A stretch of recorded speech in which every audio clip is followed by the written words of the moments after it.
Welcome to Yvonne Michelle's exclusive R Retreat, happening on Saturday the 30th of October 2021, located at the Holiday Inn Hotel, Kensington High Street, London.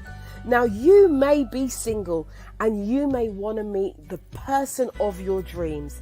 You may even be in a relationship and want to add some spice, improve your communication skills within your partnership.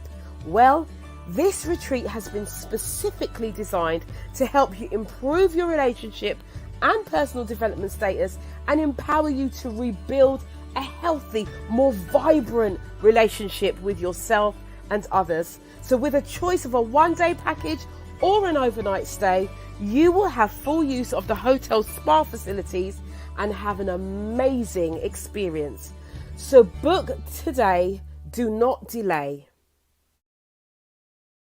You ready? You got me running, Shake it, shake it, shake it, baby. Raise your hands up. Raise them up.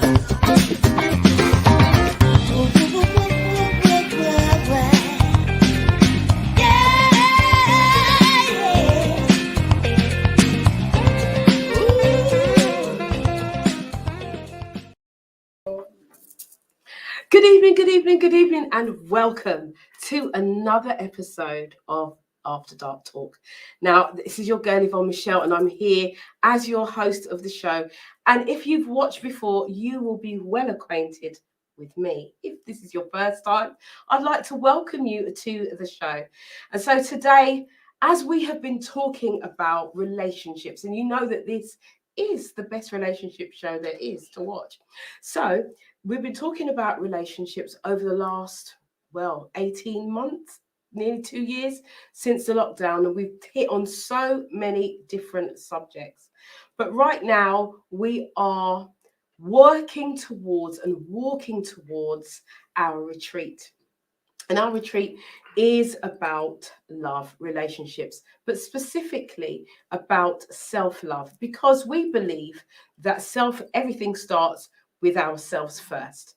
And so it makes no point in us going all over and talking about all different aspects of love and relationships without dealing with the self first. So this week we are going to be talking about self-love. So for those of you who are logging in, those of you who are on Facebook, those of you who are on YouTube, those of you who are Media at Night TV, what I'd like you to do right now is to share this.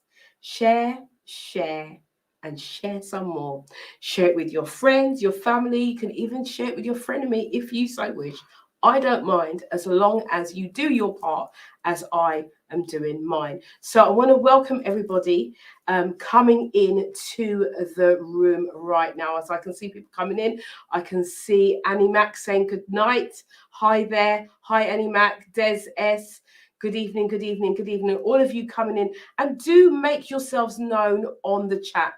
If you are on Facebook and you are in the After Dark exclusive membership group, you may have to click the link above where it says StreamYard. And then if you click that link, we'll be able to see your comments with your name. So we'll be able to address you properly. If not, then you will just be Facebook user. So as I've just mentioned Facebook, before I bring in my beautiful guest, I'm just going to say this. What happened yesterday? What happened, people? Everyone, I just see everyone having this moan about Facebook and the fact that Facebook and WhatsApp and what's the other one? Instagram were down yesterday. And my thoughts of this are this. You see, you have to go back to the old school. If you are in the catchment age that I'm in, that means you're 40 plus and some, yeah? If you are, you would have known about phone box, you would have known about address book, you would have known about other ways. You would know about the home pigeon, you would know about writing a letter, you would know about the airmail. I'm going real deep now. You'd know about all of these different types of ways of communication. We must not depend solely on one thing. Do not put all your eggs in one basket. That is the message. That is the lesson to learn from yesterday, where Facebook just went kaput. Now, so those people who are on Facebook, Lord have mercy, I would suggest you jump on and make sure that you have the YouTube handles every week, should in case, because the show will go on. So if this had happened yesterday, we would have been on YouTube. And all of those on Facebook would have been upset and blah, blah, blah, and don't know what they're doing and, making moaning and all that. Because I just seen people moaning. So this is my relationship with Facebook. This is a relationship show. This is my relationship with Facebook. This is my relationship with Instagram. And this is my relationship with WhatsApp. I don't depend on any of them. Don't put your eggs in one basket, but make sure you have other options. And that is the message within the message. Yes. So now that I've got that off my chest, I am going to welcome our beautiful guest today. Her name is, well, let me just say, she is an elevation coach, and she's going to tell us a little bit about what she does. And her name is Neusa Catoja, and I'm going to welcome her to the studio. Welcome, my darling. Hello, thank you for having me. And I was just cracking up with what you were saying. Emma, what's that? Airmail. Airmail was it's a blue piece of piece of paper where they used to write like the Caribbean, Africa. They'd write on and you would seal it. It's all the piece of paper would seal itself, and then you just send it off and you put all the stamps on it. Okay. Airmail before we had email, so it was airmail before email. Yes, that's how we used to write letters. Yes. I think we forgot about all of that. That's Yeah. It's just there. It's down. That's it. Dating, we used to have pen pal. Oh, I remember pen pal. Right. Yeah, I remember that. I never used it, but I remember it. Right. Yeah. So this is how it goes. We have to use what we have until we have what we need. And yesterday is like the well-needed Facebook and Instagram. I needed myself. I was so grateful that Right. it was off, because I was like, yeah, phone off. Yeah. Just chill. I was relaxed. I It was was so I had a relaxed. lovely evening. This should yesterday. happen more often. Yes. It Yes. should definitely happen more often. Yeah, So yeah. yeah. I Thank you. Yeah. Thank you, whatever Mark Zuckerberg or whatever your name is. Thank you very much for that. I know it cost them billions. Oh well, You know what? you can deposit it to me. That's it. We're still here. We're still here by the grace of God. So, Neusa, welcome to the After Dark Talk Show. Thank you for having me. Oh, you're so welcome. You're so welcome. Now, you have been on before as a panel member, but now you are here as a guest. So, we're going to be talking about self-love Yes. today. As you know, this show is all about relationships and stuff. So, but before we jump into that, I'm just going to ask you to tell our viewers who you are, what you do. Okay. So as you heard, my name is Neusa Catoja, and the reason and the significance of my name, should I say, Neusa means a gift of God, right? It's a Portuguese, Brazilian name. It's a Portuguese name because my first language is actually Portuguese. I was originally born in Mozambique, so I am an African queen. So I am an elevation coach, and I'm an international speaker, and I speak in both languages to empower women to truly love themselves. So this is my favorite subject. Okay. Yeah, favorite subject. So I'm so grateful to be here to discuss my favorite subject, to be honest with you. So yeah, that's who I am. That's what I do. I have a beautiful 18-year-old daughter who, again, I am teaching and guiding her to truly love herself, because it's really got to start with our youngsters. And if I knew then what I know now, things would have been very, very different. But yeah, so I literally empower women to step up, walk their talk, walk in their authentic power, and be true to themselves. Unleash those parts of them that they are not discovering, to help them to realize that you can only be available for yourself first, and then you can deal with the world. Absolutely. Yeah. So we know that this is quite a mixed bag of people that come and watch the show. So everything that we're talking about tonight, guys, is not just for women, but it is for men too. So that, because we want to grow together, this is about relationships. And I think that, dare I say it, I think that women have let me rephrase that. I think that some men have dropped the baton, and a lot of women have picked up the baton and have run on and left some of the men behind. Now, I know that's going to upset a lot of people, me saying that, but the truth is the truth, and the truth will set us free. So we have to be in a place where we are willing to be open and be free, free from those chains that say, you know, oh, it's your fault, or oh, it's your, or that happened, and it's the reason. Absolutely, it's about taking responsibility. So that's what we're going to be talking about today. Now, Neusa, you're also an author, and you have a book. So let's just show that book as well. There you go. Soul of Woman, A Journey to Self-Love. Yeah. That's me on the cover. There you go. There you go. Okay, so we're going to be talking about that a little bit later on in the show. And you're also going to let people know how they can get a hold of your book as well. Yeah, right? 100%. Fantastic. So for those of you who are coming in on the chat, whether you're on Facebook, whether you're on MediaNet, whether you're on YouTube, good evening to you. Thank you for being here. So if you have any questions in regards to self-love, do put it on the chat. If you have anything to contribute to the show, put it on the chat. We will have a small panel at the top of the hour. The panel will come in with their questions. But for now, I want you guys to relax and enjoy, and make sure that you put in whatever it is, any questions that you have, put it in the chat. Good evening, Angela. How are you? Angela's there from the United States. It's a regular listener, so I just want to give you a shout out. Thank you for being here this evening. And Maxine L. Pitt. Right? Oh, she's not from the States. Oh, maybe it's a different Angela then, but it doesn't matter. Hello, Angela. wherever you are, my darling. Maybe she wants to be in the States, you know, with everything that's going on. Maybe. But wherever you are, my darling, you are welcome here this evening. So, Neusa, let's get into the talk. So, we're talking about self-love. Yeah.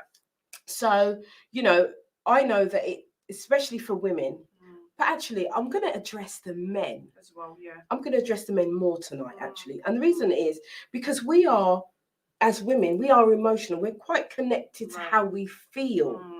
And we have this, I'm not going to say a platform, but we have this way where we talk to each other. We open up. We can share things. Yeah. We easily share. And I think that men don't find it as easy, maybe, to open up and to be vulnerable about how they feel, how things are affecting them. So today, the self-love I want to talk about is how, let's start from the basics. If you are sabotaging yourself, if you are looking at yourself in the mirror and saying you're ugly, or you're saying that you're hopeless, that you can't do anything, I want to start there. I want to start at the baseline of, and really help people to pick them up, especially men. And I'm going to even put my neck out and say, especially black men on this occasion. Because I think that there is a lull in black men. And when I say a lull, I mean there is a lowness in them where they can't seem to be vulnerable or put themselves together or even allow themselves to feel. So as women, we know that there are times when we don't allow ourselves, especially as mothers, we don't allow ourselves to feel because we've got to be everything. Just get on with things. Yeah. So what would you say? I mean, you've got your own journey. So if you want to tell us a little bit about what you experienced and how you got through that. Yeah, no, definitely. When you were saying everything about, hating yourself and not liking yourself, I wasn't one of those people that didn't like myself at the beginning before I went into a journey, or the journey that I went through that I described in this book. I was a very happy person. I was doing a 9-to-5, looking after my daughter, very strong family. Yes, I was single at the time. Life was okay. Life was good. I was starting my business as a personal trainer. Everything was fine. Finances were good. But it got to a point where I started to look at myself more about in terms of appearance, the ego, as they say. Yeah, I want to get bigger muscles. I want to look a certain way. Then I needed validation from people. And all of that stuff started to play in my mind. Right. And I never experienced depression in the past. I didn't even know what anxiety was. That's how my childhood and being a teenager had been. I never experienced none of those things. My mum is a loving mum and our family is very, very close. I've never had those issues. And I've always been the kind of person in the past, if I'm not happy with something, I just leave. Right. Yeah, I get my lack of patience, I didn't have much patience. The patience that I have now, I never had it. If I'm uncomfortable in a relationship, if I'm uncomfortable with something, I just make a change. Okay. I don't think about it. I'm a risk taker. Okay. Right? But when I got to this journey of starting to have doubts and when I decided I was going to compete to be to do a fitness model competition. Okay. That's what I decided.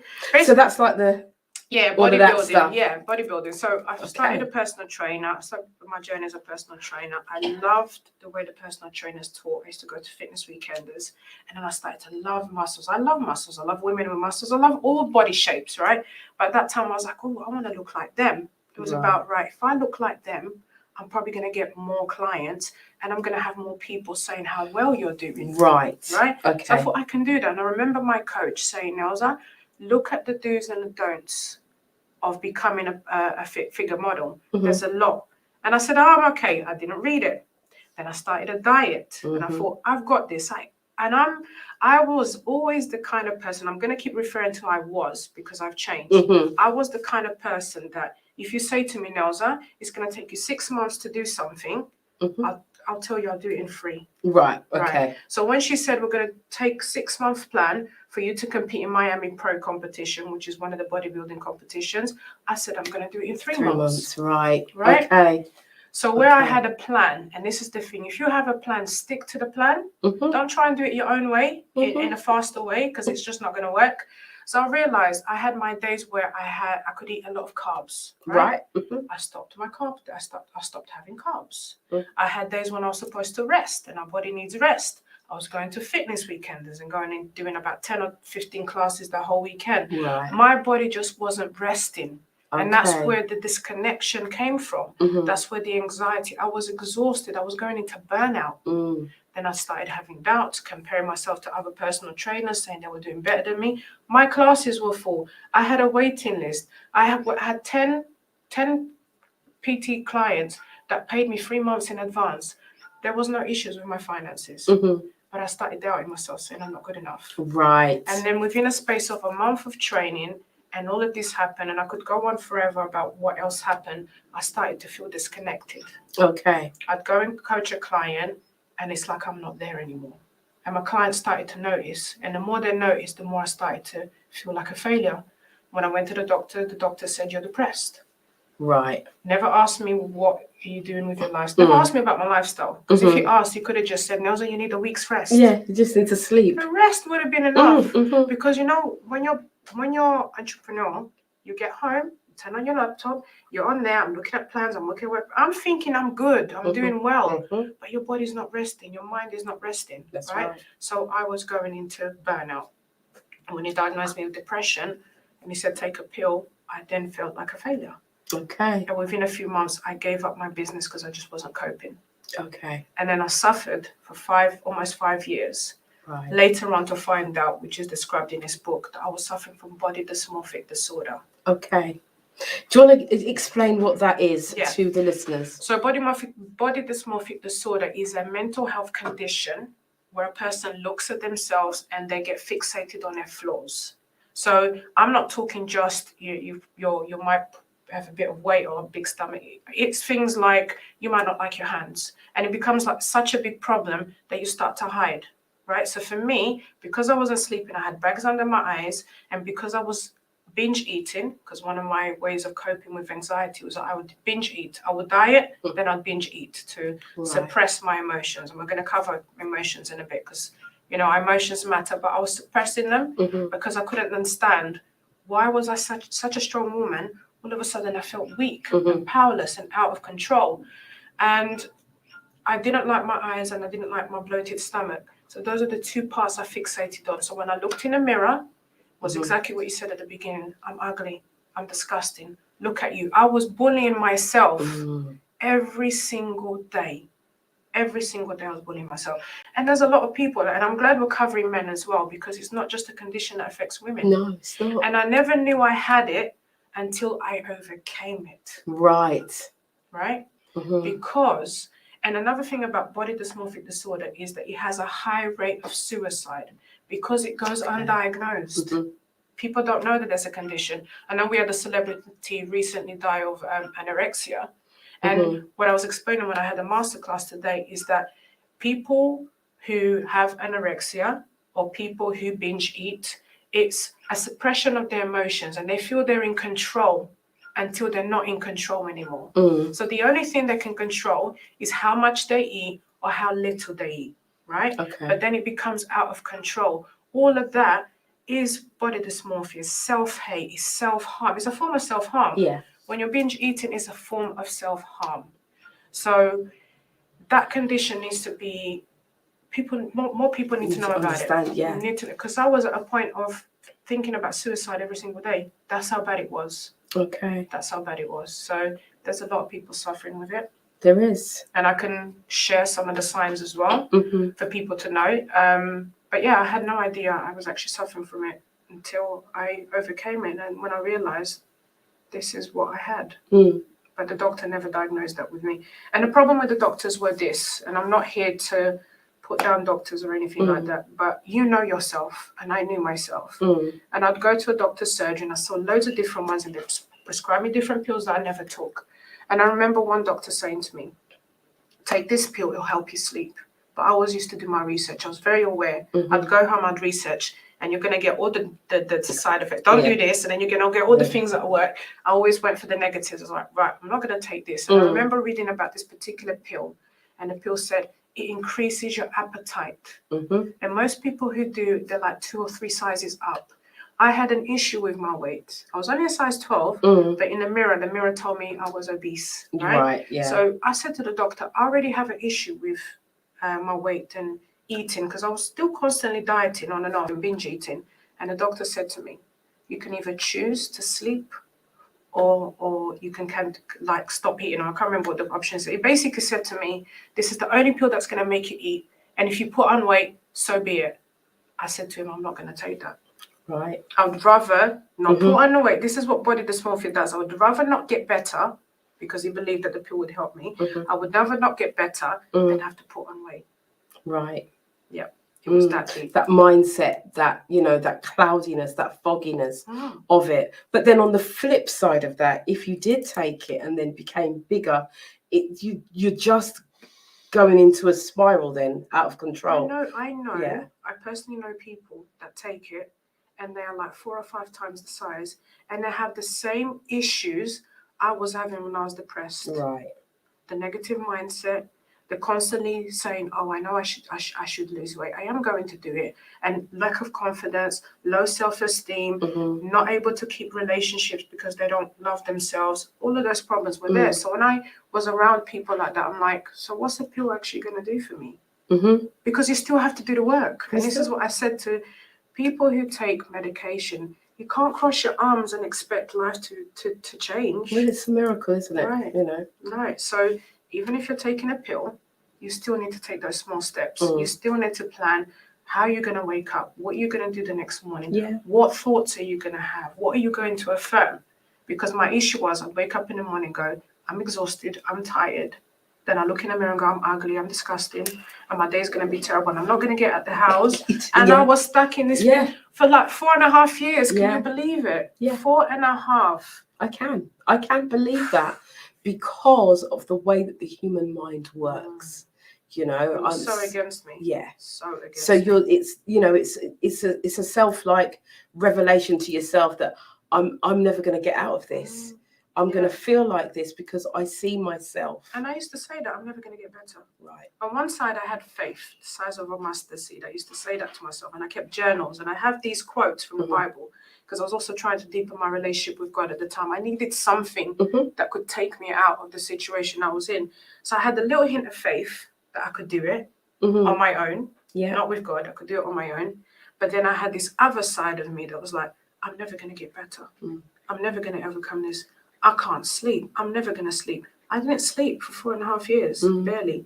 So I was affirming everything that was happening in my life. Everything that comes, death and life, is in the power of the tongue. Yeah, so when I overcame, I was like, is this all I had to do? Like, it's not simple. I'm not going to say it's simple. It's not simple. But now when I look forward 4 years later, I'm like, because don't get me wrong, during those times I searched for diets, which was the wrong thing for me. I also searched for holistic ways. Right. But I never kept the habit going long enough for it to make a difference. Right. Because I wanted the quick fix. I actually wanted, this sounds crazy, I actually wanted to wake up in the morning and everything would be okay.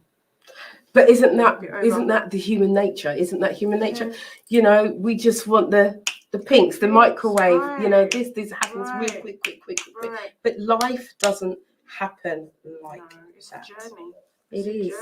Absolutely. Yeah. Absolutely. Well, you're here this evening and we're going to be talking a little bit more. I can see on the chat, Sheena's saying anxiety and depression tend to go hand in hand.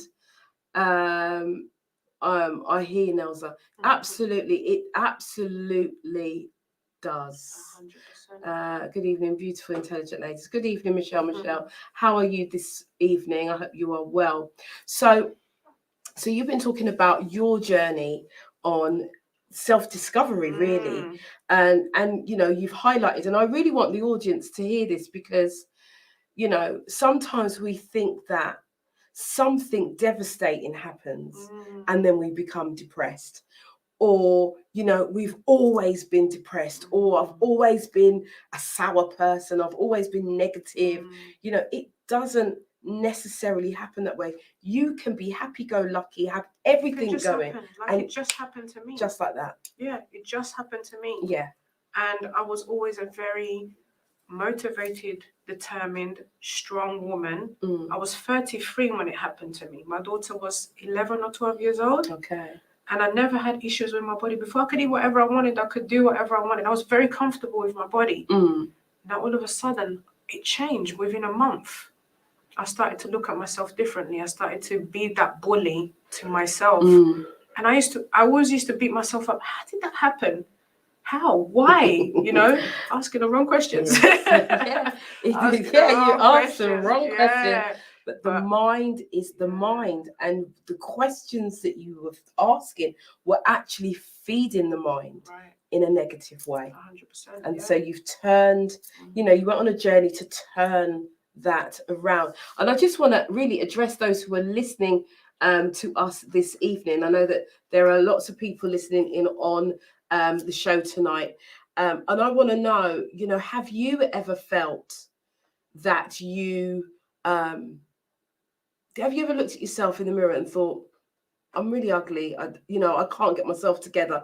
No, I don't mean like, you know, like sometimes you put on a dress and you think, oh no, it's not you today. Yeah. It's not that kind of looking at yourself in the mirror, but that kind of looking at yourself and thinking, actually, I'm no good, I'm ugly, I you know, no matter what I do, I can't get it right. Do any of you feel like that? If you do, just put it on the chat, put a number one. Be honest with yourself, because you know, we here on the After Dark show, this is about learning. This is about us being honest. We are an older, a more mature, should I say, generation, and we want to get these things right so that those who are coming up after us don't struggle as much as we did. And you know, a lot of us have seen our parents go through different struggles. I mean, I never really heard about self-love when my mum was alive or anything like, you know, the older ones. When I speak to my auntie now, she'll be like, self-love, what is that? What are you talking about? Self-love. Exactly. I've never heard that myself. Say God love you. That's all you need. Even when I was going on this journey of self-discovery, I wasn't like, oh, I'm going to go on a self-love journey. No. It was just like, I just need to come out of this situation. I need to be feel good. It was about feeling good. Yeah. It was about how can I wake up and feel good. Right. So the steps that I took was not about looking good. It was about feeling good. So here's this now, Neusa, as a woman, because you know, we are connected to our feelings. So for the men, and I think we've got a man in our panel later, but for the men, I want those men who are listening, the keyboard warriors, the silent warriors, those who don't put anything on the chat, I really want you to come forward today and really start to answer some questions. So for the men, do you feel?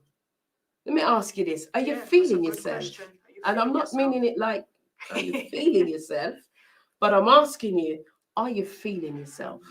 Because I know that suicide rates are higher in men than it is in women. And there's a reason for that. They don't talk, they don't see themselves, they don't feel that they're supported as much. And they're problem solvers. Supposed to be. They're supposed to be. Yeah. They, in their mind, they want to solve a problem. And I was also operating for the masculine as well. And I mentioned that a lot. We have the feminine and masculine. And when I was training, that go hard or go home, I was operating from the masculine. And the masculine was like, I have to fix this problem. I can't fix this problem on my own. My family knew there was a problem. I would tell them a little bit, but I didn't tell them everything. Right. They found out when they started to read this. They found out the reality because they'd never had anyone in our family so depressed like I was. And I consider myself to be the root of the family, for example. I'm not the eldest, but I'm the I've always been the responsible one. So for me to break down, my mum once said, you've broken down, the whole family's broken down with you. Like they were all with me in the journey because Neusa wasn't that happy Neusa anymore. No one could figure out, nor could I figure out what's going on. So I was like, I've got to be the responsible one. I can't put this burden on my mum. I can't put this burden on my daughter. I've got to fix it. Right. And that's the problem that a lot of men experience, that I can't put this on my partner. I can't put this on my kids. I have to fix it, to the point where they realize it's too dark. They just can't get out of it. And they don't speak to anybody. Right. Maybe that's the thing. Sheena Campbell saying, most definitely, it's almost like you hate. Can we move that cursor over for me, please? Thank you. It's almost like you hate yourself. I had the choice to take meds and live, which meant I gained a lot of weight, or to take no meals, and then to be thin. That's the choice. Thank you for sharing that, Sheena. I took that choice because I was so stubborn. My mom used to say this to me all the time. You're so stubborn. Just take something because I want to see you better. My stubbornness served me well, and it still serves me well now. I'm proud to say I'm stubborn because I know myself, and I also know I don't want to be dependent upon something. Yeah, I didn't want to have an habit. I remember sometimes going, maybe if I start drinking and I become an alcoholic, maybe the problems will go. And then I'd straight away think to myself, no, but then I'd think to myself, but then I'm going to become. It's going to be a habit that then I can't take on. But even my mum said to me one day, she said, you have got a bad habit. I said, what's that? She goes, you're addicted to negative thoughts. You're addicted to saying negative things. And I thought, you're right. Ooh. Right. See, must always listen to mummy, you know? Right. Yeah. I was addicted to the internet, searching for a quick fix. I could stay on the internet. This was another mental health issue. I would be on the internet, believing that by the time I finish, I'll come up with a solution. And I'll be on there for 6 hours, 8 hours, 9 hours straight, trying to find a perfect diet. Wow. It was bad. It was very bad. So you can see how the mind can really play tricks on you if you feed it. If you feed it the wrong things. Yeah. I was feeding it the wrong things for a very long time. Yeah. Okay. Yeah. So, ladies and gentlemen, those of you listening, now I'll just make a disclaimer here. We are not medical people. No. This is not about us saying, diets are not good, or if you are on medication for depression or anxiety, that you shouldn't take it. That is not what we are saying. Slow it right down so that in case anyone who's listening and has got the wrong end of the stick can get the right end of the stick and know that we are not saying that at all. Yeah. I know what it's like to be depressed. I was depressed for many, many years. It's about 7 years in total. Mm. So I know, and was given medication Mm. and took medication for a very short period of time, didn't like how it made me feel, and decided that it wasn't for me, Yeah. and started to do Yeah. other things. Now, again, I'm not saying to anyone not to do that, but And you know, never, ever, ever stop just like that. No. Always seek medical advice. I'm sitting there and I'm saying, I didn't take it, but I tried it for a month. But it wasn't for me. It really wasn't for me. If anything, I was behaving in the same way, if not worse. And I was just like, if this is going to make me even worse, I'd rather not take it. The stubbornness in me was like, no, I can't. there's got to be. Well, there's a saying. It says, where there's a will, there is a way. And I think every person has to find for themselves. You know, I think, you know, if you know yourself, and I think as you were talking about yourself in the beginning, you knew yourself, because you said you were quite confident, you know, you were like at the helm of the family, so you knew yourself of sorts before this happened. Yeah. So you could then do the comparison. But we also know that comparison is the thief of all joy. When you start comparing yourself to other people or anything that's outside of you, it's a thief of all joy. And so you managed to move away from that and get over that. How did you manage to do that? Oh, how did I manage to do that? Right, I made a decision. Okay. I made a decision. Well, she's 18 now, teenage daughter. She was hearing the worst thing she shouldn't be hearing. She was hearing her own mum saying, I'm going to throw myself out the window. That's how deep it was. Because it got so bad that your loved ones are the ones that are going to hear it the most, right? So my daughter, she just started secondary school. She was fending for herself. She was coming home and cooking for herself. And as I said to you, I contemplated suicide all the time. Thought about it every day. My daughter would go to school and I'd be like, right, I'm excited. This is the last day. That's it. I'd actually get excited about it, funny enough. But I remember being on top of the bridge of the A13 and actually looking down in the cars and going, if I jump now, because I care about people. If I jump, the person is going to get hurt. They're probably going to die, and their families are going to suffer as a consequence of my actions. And then I also had, not in that particular moment, but I'd had a vision on my funeral of my family actually saying, we wish we helped her more. We wish we'd done more. My daughter crying, and I had a vision of my daughter being obese because she's now stuffing her emotions because she couldn't help her mum. And I made the decision, and I said to myself, I'd rather live with this depression for the rest of my life, but not make my family suffer. And I'm not saying that everyone can have that decision, right? When it comes to suicide, it's so dark for some people that they don't get to that point of thinking. They're no longer themselves, right? So when I hear somebody saying it's a selfish act, it's not a selfish act. Some people are not even realizing they're acting. They don't even know. They just want this pain to be over. But I was very aware. And I remember when I used to go to group therapy, that didn't work for me. I tried all sorts, group, CBT, counseling, everything. I had a psychiatrist that would speak to me and say, right, take this pill. I'd go home and I'd have a whole box of pills I would never take, right? So I saw all the medical professionals. And when I was on that bridge, I just said to myself, I'd rather stay here and figure out how I'm going to come out of this situation, but I can't make my family suffer. So I remember going home, and then I had a psychiatrist appointment. I'd seen a previous psychiatrist that tried to give me a pill at a really high dosage, and I questioned him. I said, you're going to give me 150 milligrams. Aren't you supposed to start at 50? This is how much I knew. And he goes, yeah, let's start you at 100. I said, even that's quite high. And as he was talking, I switched off. I took it home, didn't take it. My last appointment with this other one, it's like he said what I wanted to hear. He actually looked at me and said, I've looked at all of your files. You can still come out of your house, because I used to hide my face with makeup. You can still put on your makeup. You can still talk to me. I'm so glad you have. He said, I shouldn't be saying this, but I'm so glad you never took this pill. You will not be the same woman standing in front of me today if you did.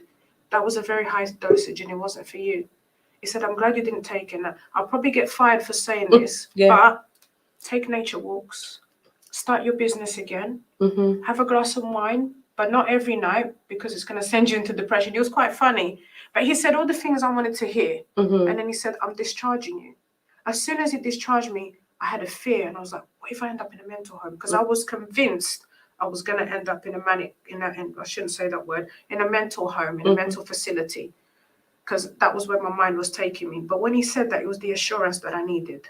And then after that is when I decided, you know what, Christmas is coming. My mum puts on this massive feast of food, and we all sleep over there for 5 days. She was the whole family over. I would worry because number one, I'm not sleeping. Number two, I'm going to be exposed to all these foods. Yeah. And I'm going to be binge eating. And I was afraid of food. I was actually afraid of eating certain foods because I used to look on the internet, and the internet used to say, eat this and you're going to get more depressed. I believed it, right? So I was a sponge to everything that I heard. So this was happening. I said to myself, I want to do things differently. And I'd also seen another psychologist that said to me, worked with me for 4 weeks, and said, Neusa, you are the one getting in your own way. What do you want to do? I said, I want to go out to dinner with my friends. He said, who was the old Neusa? I used to go out with my friends. I used to go out to dinner. I used to love food. And he told me to hold a book. And he said, this is the book. And these are all the things that you want to do on the outside. Why aren't you doing it? I said, I'm not doing it because I'm tired. I'm exhausted. He said, Neusa, put the book down. I put the book down, and he said, now go and do it. And I went, what do you mean? He goes, you have to challenge yourself. Every time a friend invites you out, go. If you feel safe with that person, because there's certain people I felt ashamed to be around. But my partner, he was a friend of mine at the time, I felt comfortable going out with him. And at the time, he was just my friend. So the psychologist teased me and said, every time he invites you out, go. I started challenging myself to do things I'd stopped. I'd stop wearing tight dresses. I'd wear a tight dress. I was literally pushing myself out of my comfort zone. Right. So when I decided I was going to get my hair done the same way as you, with nice locks, I went to someone's house, a new person, to do my hair, and the uncle turned up. Randomly, the uncle never turns up, and this is a sign of God, right? The uncle turned up, and he started talking, and I actually opened up to this stranger that I didn't know about my depression. And he said to me, I was depressed. I lost my wife. I was running around naked and barking like a madman. I ended up in a mental home. I lost my wife. I lost my job, but I'm happy. My life is good. I looked at him and I thought, huh? He goes, let me show you one thing. When you wake up in the morning, just say thank you. And I said, I've been to churches. None of those things work. God has done nothing for me. Don't tell me to go to church. He said, I'm not telling you to go to church. Wake up in the morning and say thank you. I said, I'm not sleeping. He said, say thank you for the 1 hour sleep. Wake up and just say thank you. I said, okay, that's simple. I can do that. I started with that exercise. Morning I'd wake up, I'd say thank you. Today's going to be a good day. Thank you that today I'm going to get out of the house. And the more I said thank you, I realized that a lot of people wake up and we've got all these negative thoughts I used to wake up to and go to sleep with, right? I'd wake up now and I'd go, thank you. And slowly one day I wouldn't sleep. I'd get up out of my bed because I'd actually stay in bed with my eyes closed even though I wasn't sleeping. I'm like, the thoughts are going. Like I'm not thinking negative and I'm actually getting out of the house. I'm actually going out and enjoying restaurants. I'm actually being around my family. The sleep had not happened yet. But the changes, the subtle shifts were happening. Yeah. And then I thought to myself, I'm thanking someone. I'm thanking God. Let me start having conversations with him. And I started to ask, God, I don't like this. This is what I want in this way. I want to be able to sleep and I want to feel better. But even during those times, because I've got journals and I look back at my journals, I was still going backwards and forwards. I'd say thank you, but in the journal, I was writing really horrible things saying, I still don't feel good. I'm still not sleeping. So I was battling. But the reality is that I started to connect spiritually. I started to have conversations with God in my bedroom and I started to feel better. And as I felt better, I was like, I can now help other women feel better with helping them to overcome depression. And I started doing things around my community for free. I started teaching meditation. I started to dance in my own bedroom. And I named the class Afro Kids Movement. So I combined meditation, mindfulness, yoga, Afrobeats, Kizomba, and I started mixing them and doing yoga to Afrobeats and all of this stuff. And I thought, I'm going to teach that class to people because it made me feel good. Yeah. And as I started to teach that class to people, my company, Free to Embrace Me, was born. And I remember feeling better by my birth. This process started just before Christmas. February, I started to feel a little bit better. I decided to go vegan, but this time it was from a place of love. It was no longer a diet. Right. Okay. My body was telling me what it needed, and I was listening. Mm-hmm. And I've got some exercises in it that people can do. I was asking my body what it needed, and my body realized it didn't want meat. Mm-hmm. When I stopped eating meat, I started going to the toilet 3 times a day, and I was highly constipated. So these changes started to happen. Right. But only 4 months later, and I used to keep these notes in my jar, I call it my happy jar. Somebody told me, write happy moments with dates. And I remember at the end of the year, I opened up my jar, my little notes, and it said on 4th of April, 2018, I had my first 4 hours sleep. Wow. So even though the process started from January, it still took 4 months for me to actually have 4 straight hours sleep. And from then on, I can just say, yeah, because once you've done it, you can do it again. You can do it again and things again started and again. to happen for me. Things started to change, but I kept on praying and I kept on speaking to God, and I kept my spiritual journey going with meditation, with nature walks, with yoga, all of the good holistic stuff. And that's how I can say, and I'm so grateful that you've let me share that story, because not when I'm interviewed, we don't go deep into it. And that's how my journey has changed. Literally, Fantastic. That's how God first, and then doing all the things that my body needed, all the love and all the kindness, and the amazing exercise that I have here, which is your favorite. Yeah, the mirror, absolutely. So that's my signature. Yeah. DS says, I'm loving the conversation. It's very inspirational. Absolutely. Thank you, DS. Another frequent visitor. And I do have to say, guys, I've got a competition. We do have a competition. Every week, I'm going to be giving away a ticket to the art retreat. So, I need to think of a question for this week. I was supposed to do it. Why would you ask a question? What was the name? Oh yeah, that's a good. Yeah, that's it. We've got the question question at the beginning. Yeah, and if you weren't, you're gonna have to go back on the recording and find out. Actually, so this conversation has been really deep, because this is about your personal journey, and because I felt like we have to go there. We've got to go to the beginning in order. Because you are a coach at the end of the day, so you want to know the story, right? Yes, exactly. You know, sometimes as coaches, we don't need to know the story all the time. But I think that sometimes, you know, it's about what's the root? Where did it come from? We need to know the start. Where did it start? In order to actually look at the end result, or the journey that you're in now, to say, you know what, I can see the growth. Right. Do you know what I mean? And so this for me is that you putting down some real grassroots to say, right, this is how I was feeling, and what did I have to do to switch that feeling. And that really was about creating different habits. Right. Do you know what I mean? Your habits is something that the both of us teach about habits, but it's very, very powerful in terms of how a person's journey goes. Because if we don't create new habits, then we just go round. You mentioned the Bible, so I'm going to bring in some Bible to you. Go around the mountain for 40 years, and you keep going round another 40 years because you haven't got the lesson. And so sometimes it's about the awareness of, okay, this is how I'm feeling. I'm aware of how I'm feeling. I'm aware that, you know, I don't like myself. Because there are some people, and there might be some people listening, who actually think they like themselves, and they don't. Because everything that they say about themselves, everything that they do for themselves, is contrary to them loving themselves. So, you know, in terms of self-love, like we were saying earlier, back in the day, we didn't know about self-love. You just got on with something, and you had to just work it out. But now we are more self-aware. And I'm really happy that you were in that space, even though you may say, oh, it took 4 years. I'm grateful I went through it. I really am.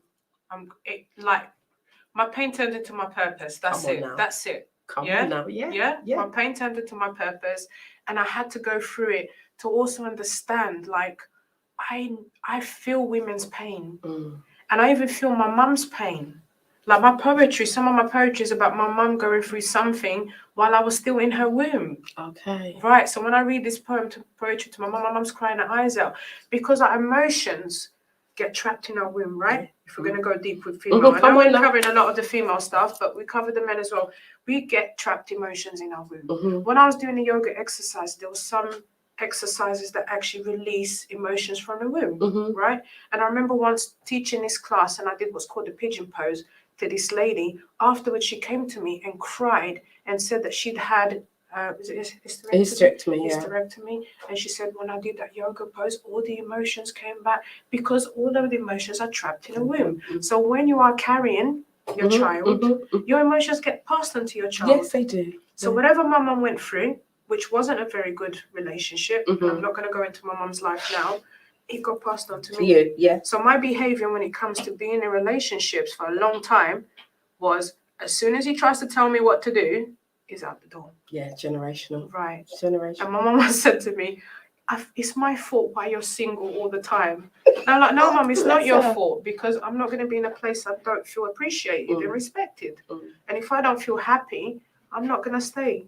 I can do it all by myself. I've adapted that from my mum. I can do it all by myself. You know, I'm a single mum. I can do it all by myself. So, you know, we from the moment we come from our mum's womb, we've carried there. So we've got the emotions from our ancestors. That's right. And so on and so on and so on. That's why a lot of us are still carrying, especially now we're talking it's Black History Month, we're still carrying the chains of slavery. Break every chain. Right? Yeah. Some of us are still not broken.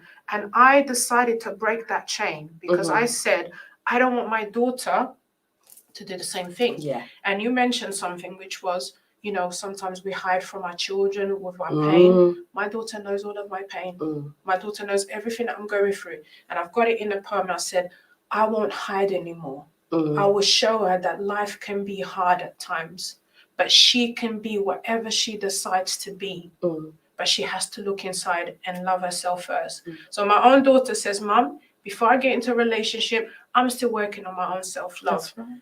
I never said that when I was 18. No. I never knew about that. You know, the young ones, we can't mess with them, because once they know, they know. My daughter is exactly the same. Yeah. You know, I'm just like, I look at her and I'm just like, wow, if I knew what you know, she's teaching me something. Yeah, absolutely, at this young age. And you know, they're just doing their thing, and I salute. You know, one of the things that I just want to add a side note is one of the things that we hear very often, we always hear about our young people, the negative. Well, let me just tell you, my daughter, as your daughter is amazing, but my daughter finished her university degree with a first. Hello. So I'm just okay. So we got to get away from this. Oh, it's all our young people are this and our young people are that. Actually, our young people, a lot of the time, are what we say they are. So death. I said it before. Death and life is in the power of the tongue. What are you saying over your children? Right. Address that. Right. Think about that.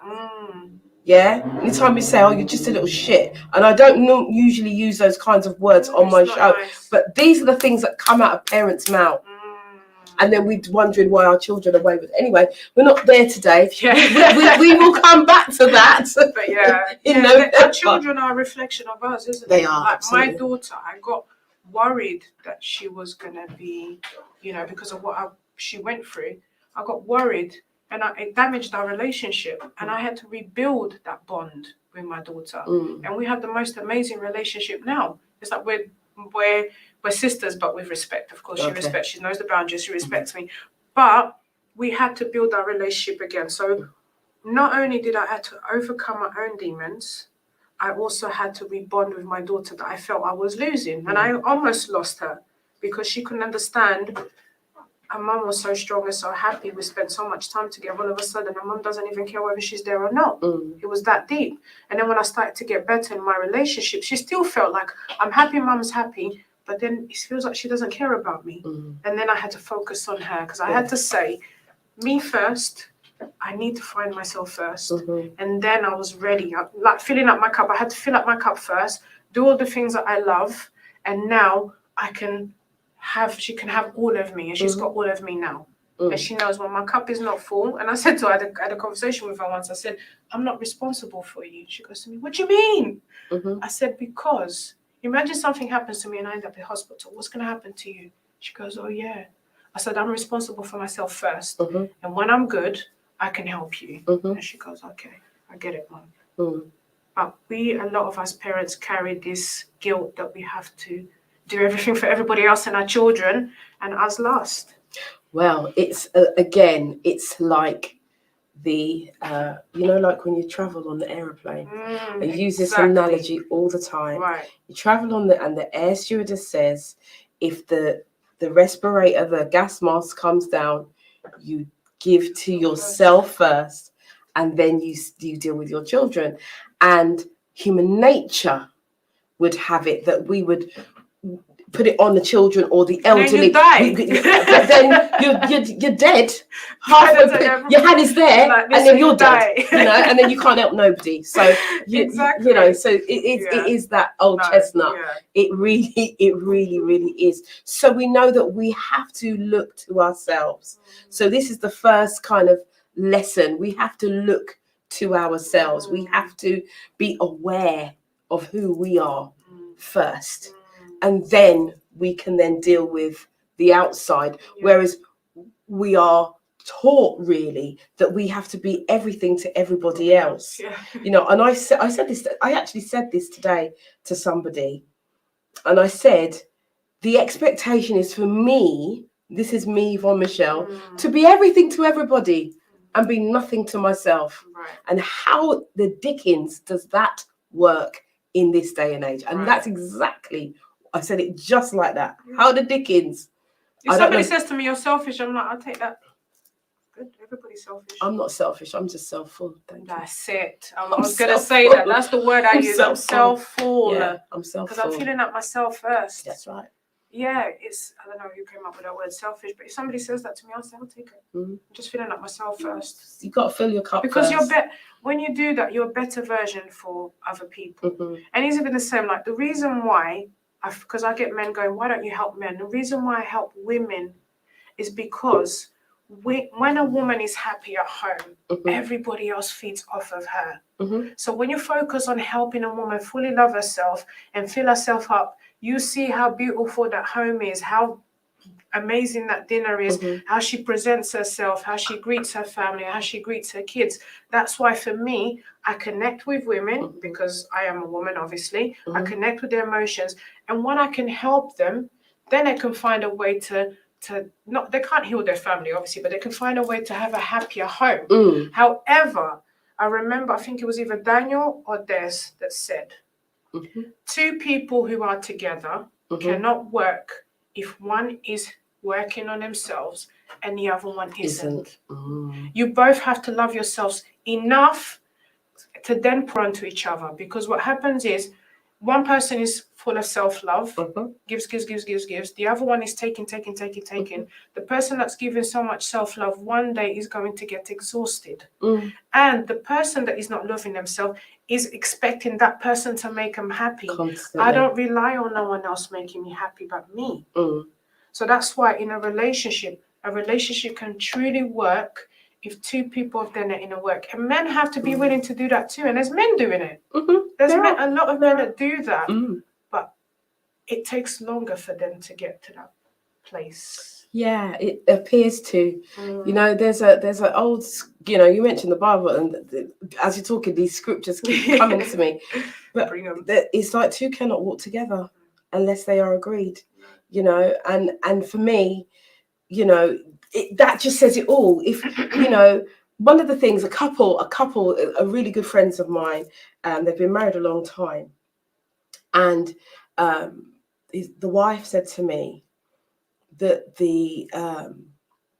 she said how you create a good marriage is like this. And I was like, okay. She goes, and I want you to remember this. All right. And I said, okay. And she said, you start off evenly. You start off together. You're doing things together. You're loving together and you're moving together. And she said, but life happens. And what will happen is one will move.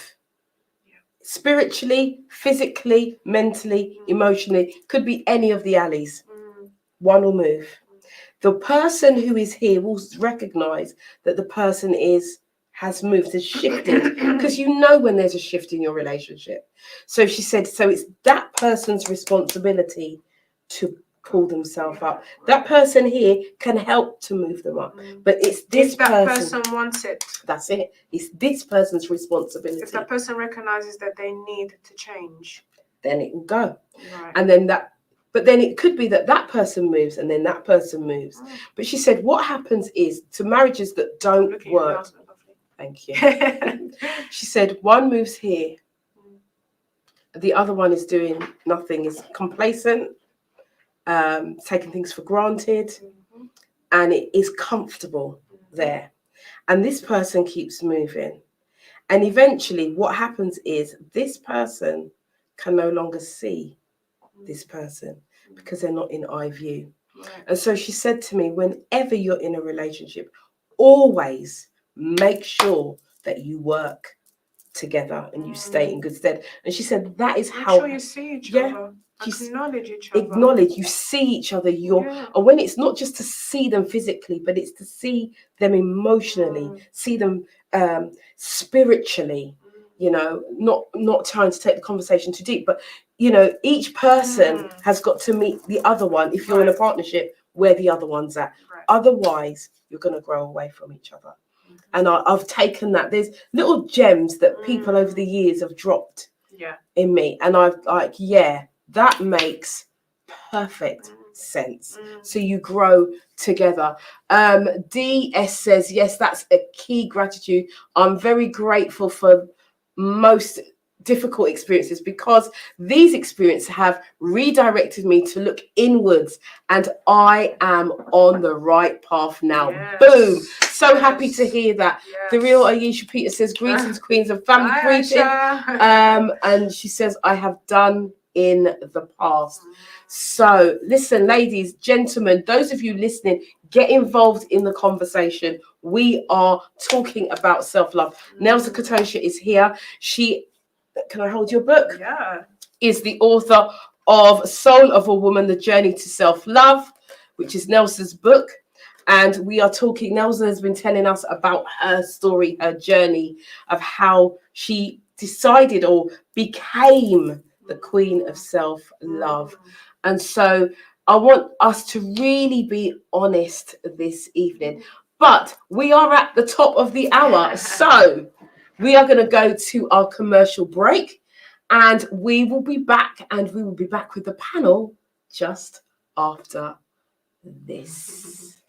Welcome to Yvonne Michelle's exclusive Our Retreat, happening on Saturday the 30th of October 2021, located at the Holiday Inn Hotel, Kensington High Street, London. Now, you may be single and you may want to meet the person of your dreams. You may even be in a relationship and want to add some spice, improve your communication skills within your partnership. Well, this retreat has been specifically designed to help you improve your relationship and personal development status and empower you to rebuild a healthy, more vibrant relationship with yourself and others. So with a choice of a one-day package or an overnight stay, you will have full use of the hotel's spa facilities and have an amazing experience. So book today, do not delay. Ooh.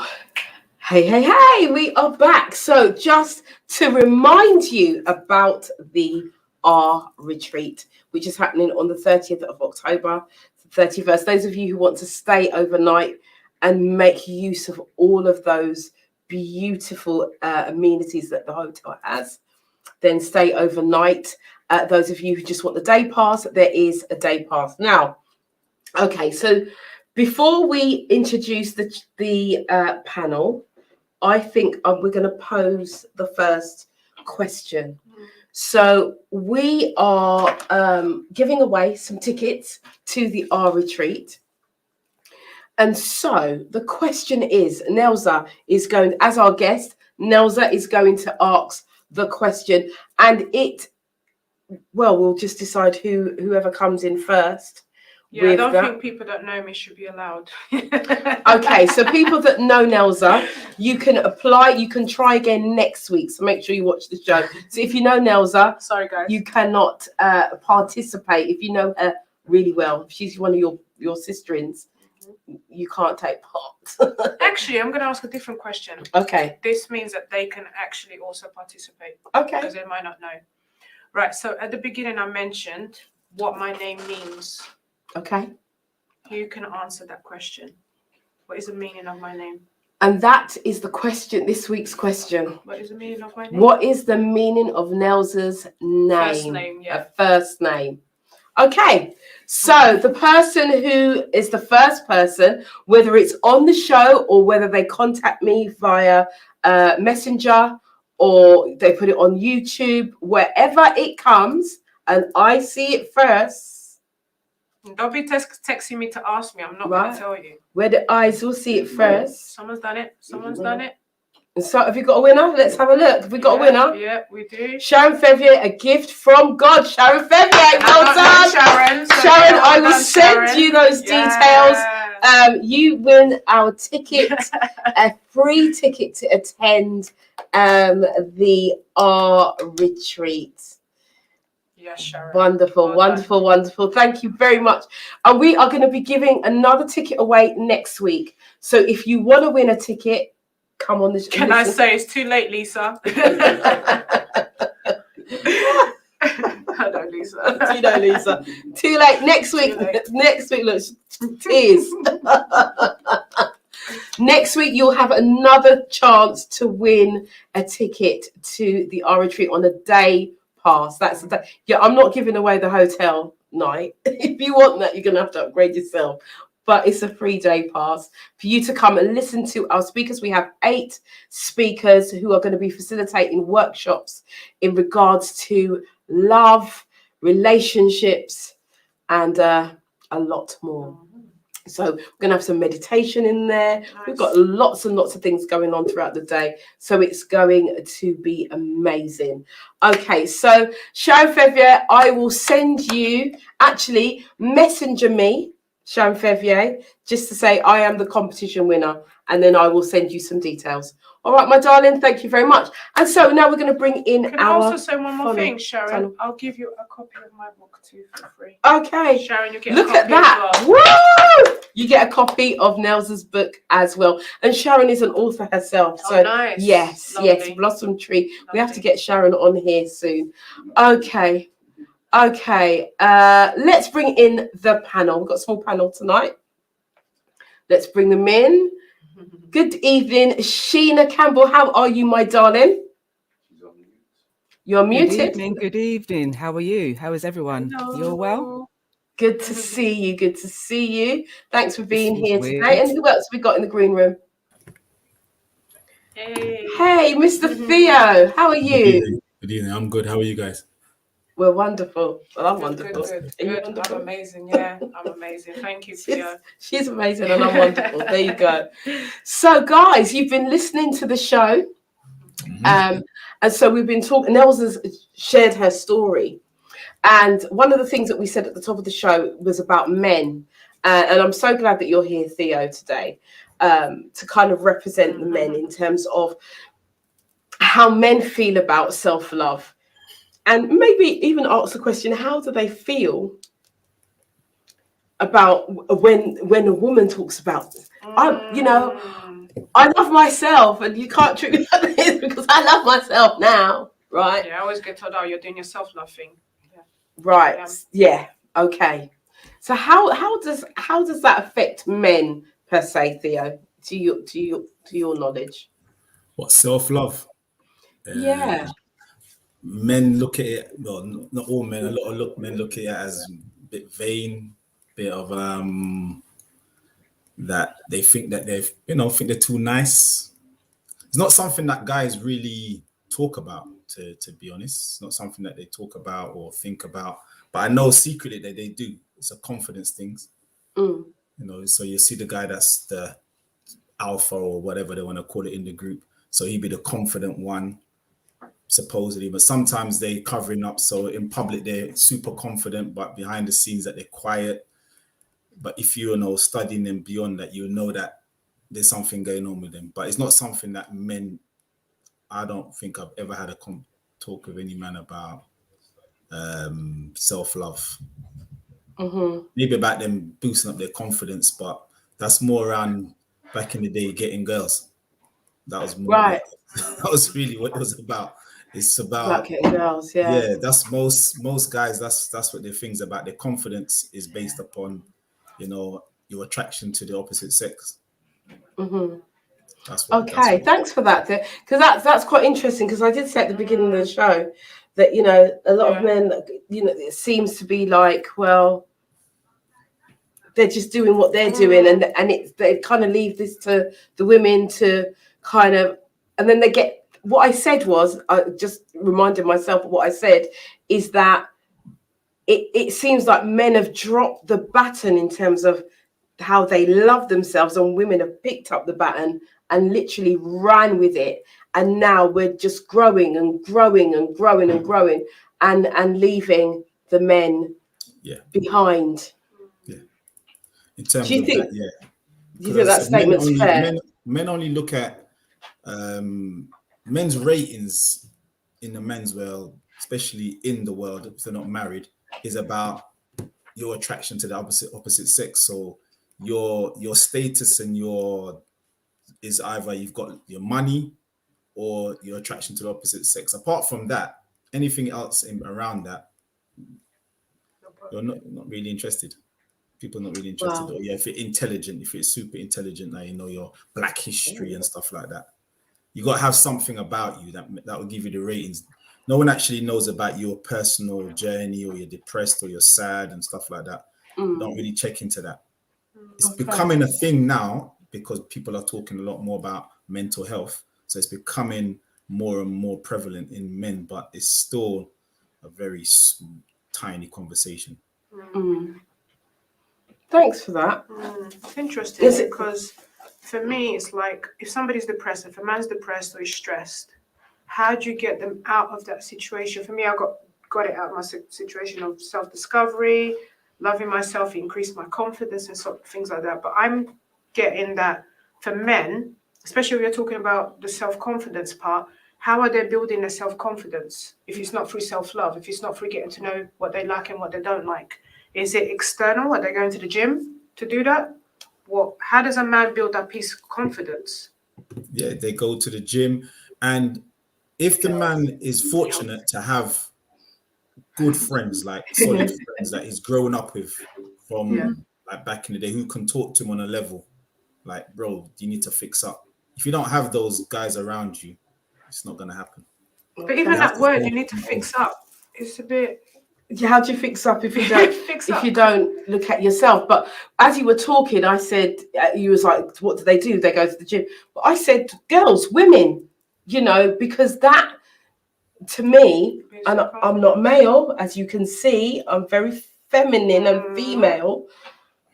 But it seems to me that men would more likely, what boosts the ego is someone from the opposite sex, if they're that way inclined. So Sheena, I'm going to bring you in. What are your thoughts on this? Because, you know, you've got your own thoughts. You've got a house. You've got young men in your house.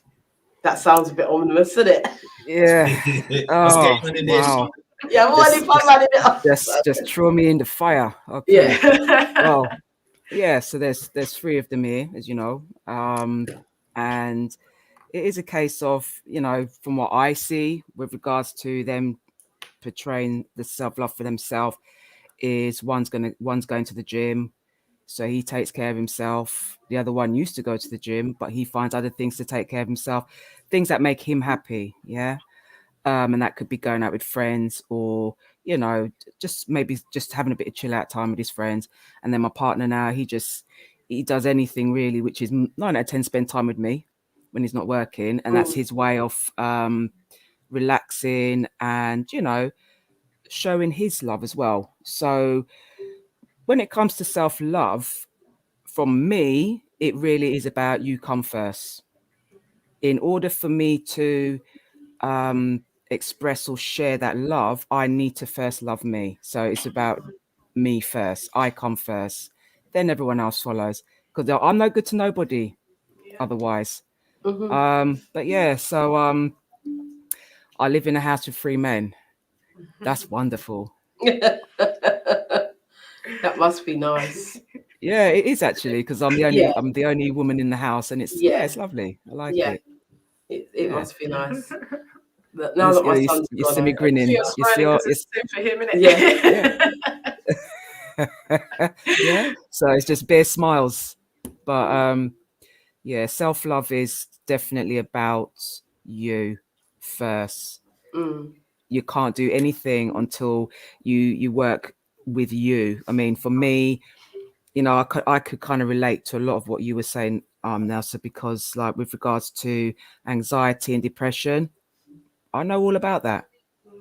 You know, I have days where I'm literally fighting myself to get up, to take those steps. 9 out of 10, I don't even open my blinds. I just don't, you know, I just leave them closed. I might open the window, but I'll leave the blinds closed. And then, you know, I mean, I'm all right now, but there's times when I used to wake up and I wish I didn't have to wake up. It was like, oh, great, we're doing this again. I'm here again, you know, Those because days. you just don't want to be here. And it's not because, you know, it's just so, it's only when people who have actually been through it like yourself, you understand, you know, you can't function. It doesn't matter what you do, even if you're having your shower and you're getting dressed, everything takes long. Right. Because you're trying to find a way to not do the activity. If you know you've got to go out, for instance, if you've got to go meet a friend, sometimes you haven't got nothing against a friend, you're just not down with it.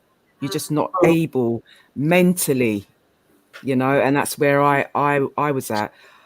I do still get moments like that, but it's how I deal with it, which is important. And in order for me to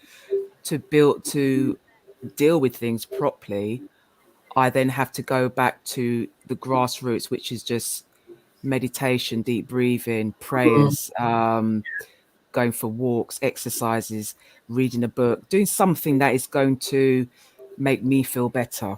Yeah. And when I'm making my products, that makes me feel better, you know, because I'm doing that with love, because I feel that love for myself. So I'm able to transfer that love into what I'm doing, you know, Yeah. and, you know, just try and give people that good feel factor. Like when they put on that cream on their skin, now they feel good, you know, they feel nice. And you can see, Rub it in. even when you're exactly, explaining, right. you You're can creating actually something. feel the energy Right. from It's that Sheena. creation. Yeah. You're creating something that you're really good at, that you enjoy. And Yeah, that's what it yeah. is. The self-love is when you can, when people say, okay, like when I get clients coming to me, they're like, oh, I want to start a business, but I don't know what. I say to them, what could you do that you could get lost in and time isn't an issue and you absolutely love? And when they start talking to me, I'm like, yeah, that's the thing. Yeah. And that's exactly what you're saying. It's Yeah. something that brings you joy. You can get lost in it and you can do for absolute hours. And everything that you explained, like what I want to address is, it's okay not to be okay. Yeah. It's That's okay right. to have a bad day, right? Yeah. It's okay to not get out of bed. It's okay, because you know what's okay and what's not okay is, what's okay is addressing your emotions and letting them be as they are. What's That's not right. okay is suppressing your emotions and trying to get on with it anyway, because you're not doing Yeah. yourself justice. When you're lying in bed and you don't want to get up, that's the time when you're like, this, I need to fill myself up. What do I need to do? And like you said, taking walks in nature, praying, meditation, all of those things are spirit filled. Yeah. It's lifting up your spirits. And that's how we overcome the problems that we have. Do something that you love. And I teach my clients this exercise. Put your hands on your heart, take 3 deep breaths, and ask yourself with your eyes closed, Neusa, what do I need? And listen to the voice. The voice will tell you what it needs. Mhm. Don't ignore it. Go do it. Yeah. If it's stay Yeah, in bed, definitely. that's That's what fine. it is. Stay in bed. As Daniel would say, you know, Daniel was on the last week about letting go. I love that when it comes on. He's Yeah, amazing, isn't he? Yeah. Really good. Daniel would say, sit with it. Sit with Don't it. even ask it. He would say Sit with the it. first thing you do is you just sit Let with them it be. and Let allow them it. be. Because and we were born see- with all these emotions. So Yes. why are you gonna ignore them? Why do people say, why am I angry? Why am I frustrated? Because you are. It's an emotion. But then work it, feel it, Ask and yourself then why address you're it. feeling Yeah, then address Mm. it. We've got Kieran. Hi, Kieran. How are you? Kieran is a counsellor and a psychologist, I believe. There's a lot there to read. So I can see from here. Right, so Kieran is saying a lot of male clients explain how they feel that self-love or self-care is selfish positioning that is stigmatized in Western culture. Also, they explain how being vulnerable and opening up to their emotional experiences is often viewed as weakness to masculinity. However, I find when they open up to their emotions and allow themselves to be vulnerable, they access their sense of self-love, which also allows them to connect more closely and empathetically to their partners. Thank you so much. That was a boom moment. Thank you, Kieran, for clearing up how men are. And I do hope that the men who are watching the show, the secret keyboard warriors, and those who don't, who just watch and take this in, I do hope that you will get something from that last comment that Kieran sent. Kieran at some stage will be sitting that was really good here and going through some bits and pieces with us on the show. Kieran's been on the show before, just writing, and it comes up with so much. I love that. We needed that. We actually needed to hear it, because my question is, because obviously I don't coach men, and my question is, how do you get them to tap into that self-love? Is it impossible? What Kieran has basically said is, when they are given the space, and this is the thing. And that's it. This is the thing. We women create the space, and we give each other the space. Yeah, how you doing? What are you doing? What's going on? How are you feeling? With men is, are you okay? Yeah, I'm okay. Yeah. We're not actually asking a deep question to our partners. How are you feeling? Is there anything that you want to get off your chest? But you have to be in the position to want to know what they're feeling. You have to be ready for that. Yeah, because sometimes women, I know. Hear me. Sometimes you will ask your man how you feeling, and when he answers, you don't actually want to hear the response. I'm just saying. Yeah, you have to be ready for that. You have to be ready, and you have to be willing to take the rough with the smooth. So if he's saying, if you ask him how are you feeling, and he tells you, don't brush it. No, because it's like a child, right? If a child comes to you and you ask a child, it wants to show you something, and you shut that child down, that child's not going to come to you again. So if you ask your partner how are you feeling, and he starts to tell you, and then you shut that person down, or you ignore their emotions, they're not going to tell you again. They've gone into that moment. I'm not being heard now. I'm not being listened to. I'm going into my inner child now. You're really not listening to me, because this is what used to happen when I was younger. They're shut down. Never to open up again. So it's nice for men to create that safe space, like Theo said, with their friends, with people they've known for a long time. What's up, man? What's going on? And I don't think the right word is fix up. I don't think that's a good word to say to them. But can I say something else? Yeah, come in. If a man says to a man, fix up, men understand straight away that you're not going. It's a man's talk. So if he said how you feeling, it's a different. That's a different. It doesn't relate to us. It's how you feeling, because we don't talk like that. How you feeling? You mean how am I feeling? Or am I happy? Am I sad? It's not something that we understand. Fix up means, bro, you're not doing well. You're looking mashed up. Look at your clothes. Look at your look. Look at your head. Look at your face. Look at you. That's what we say. Fix up. If I said to you how you're feeling, I'm all right. That is so true. I'm all right. That is so Because true. ask him how I'm feeling. I'm okay. I'm all right. That's not gonna tap into me now. To a man now, fix up, bro. Look at your clothes. That is true. That is how you could. That is how a man understands. Yeah. Because if you say to a man, feelings, man, because feelings is not a conversation that we have. So So, that language doesn't work for us. I know, which is a shame, because I think sometimes that some men are so detached from their feelings that they come across as being narcissistic, and they come across as being, you know, really detached. But that's how you get to the feelings.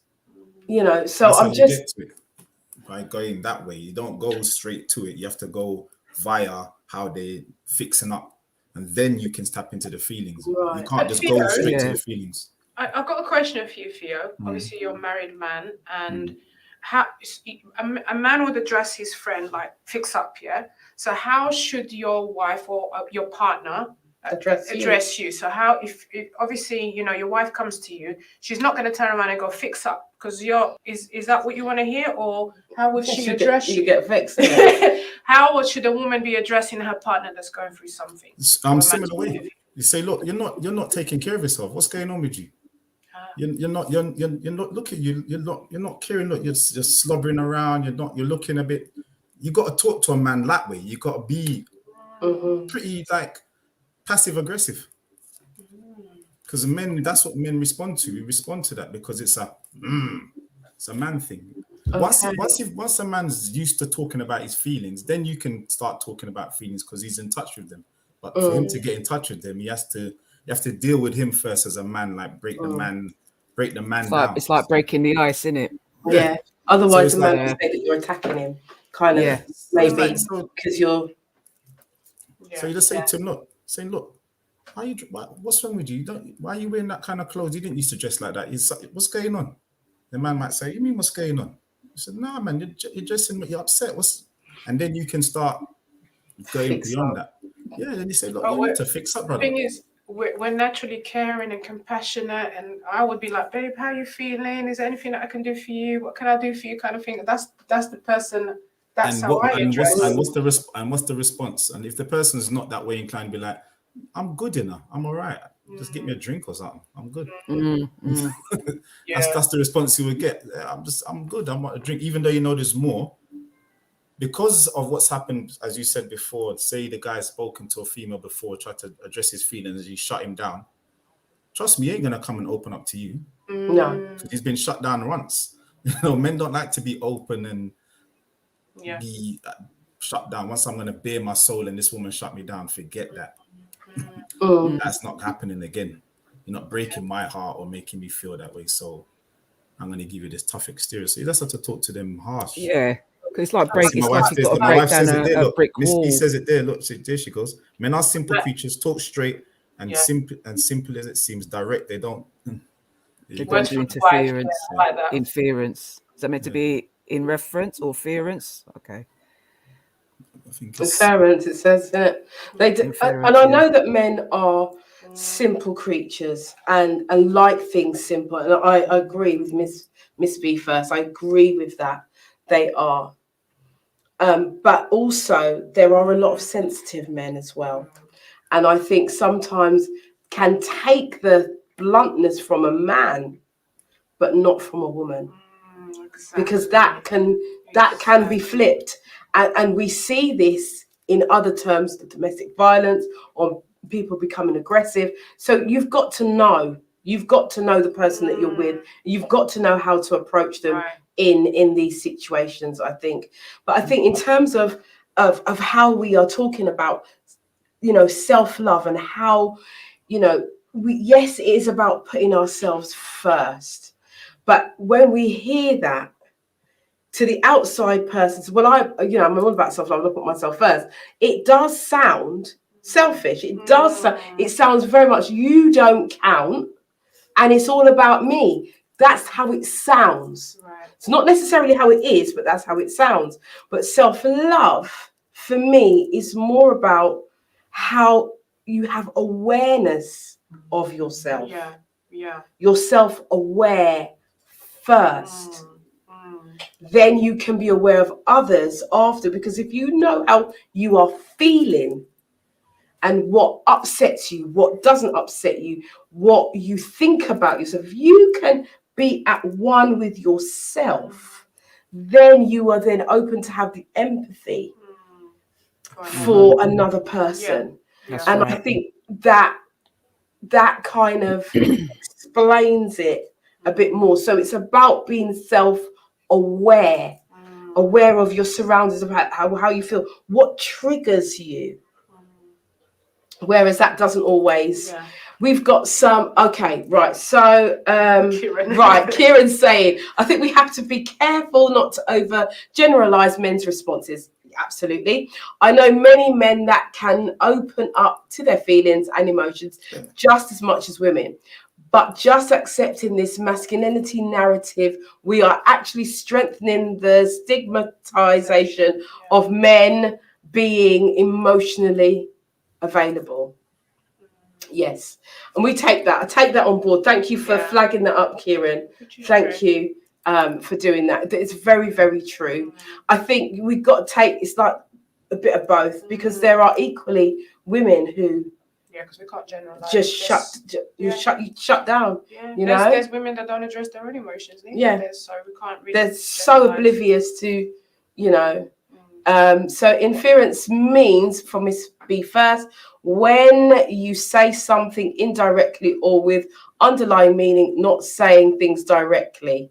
Okay, thank you for that. At Kieran, and so she also goes on to say, Kieran, you're right. I could have said some men, although it's definitely a theme in my experience about the language used by men and women. And this is the one thing that I've learned on this show, is that men and women communicate differently. 100%. I say 1,000%, or even 100%. Differently, completely different. Because a woman can say X, Y, Z, and a man will take it ABC. And then the man will say ABC, and the woman will take it as X, Y, Z. We just seem to like we're like this. And I want to give an example to that. I'm glad you said that. I want to give an example to that, because I reflect a lot on how I can make things better in every area of my life. Being a coach, and obviously I've gone through what I've gone through. If there's a problem that I can't fix with my partner and we're shouting at each other, I want to pull back. I don't want to speak to you for a few days, a couple of days or so, because I'm now reflecting on how I can address this situation so that we can both have a calming space to speak. Because right now we're like this, right? But my partner doesn't understand that. He thinks I'm pulling away from him. But that's not what I mean. What I mean is I'm taking myself away to fill myself up, and I'm reflecting on how I can do things differently. He's hearing, you don't want to speak to me for a few days. It's a different. I'm not saying I don't want to be with you. I'm not saying that that I'm pulling away. All I'm saying is I'm going within.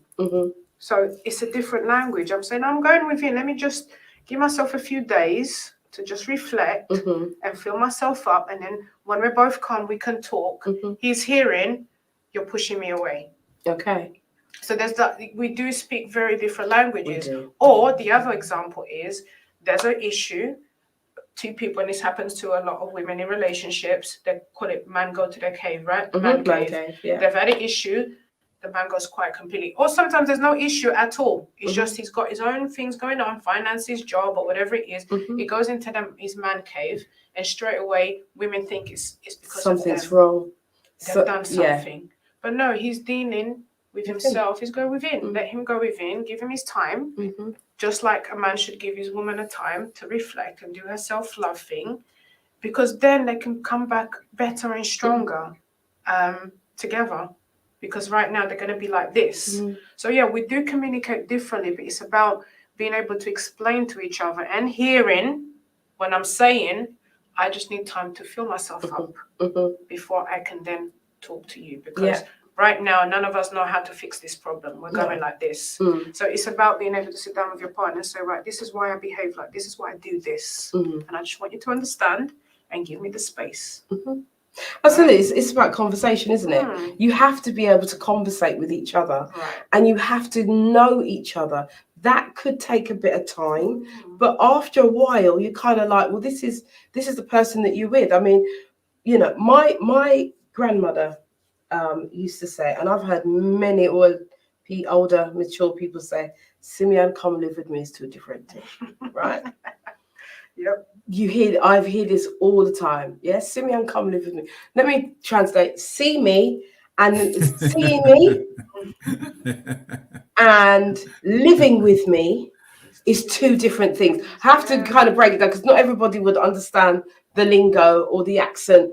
And so, yeah, and that is that you actually know a person basically You don't know that when you live with them. Yeah. When you live with them, that's when you see them, you see everything.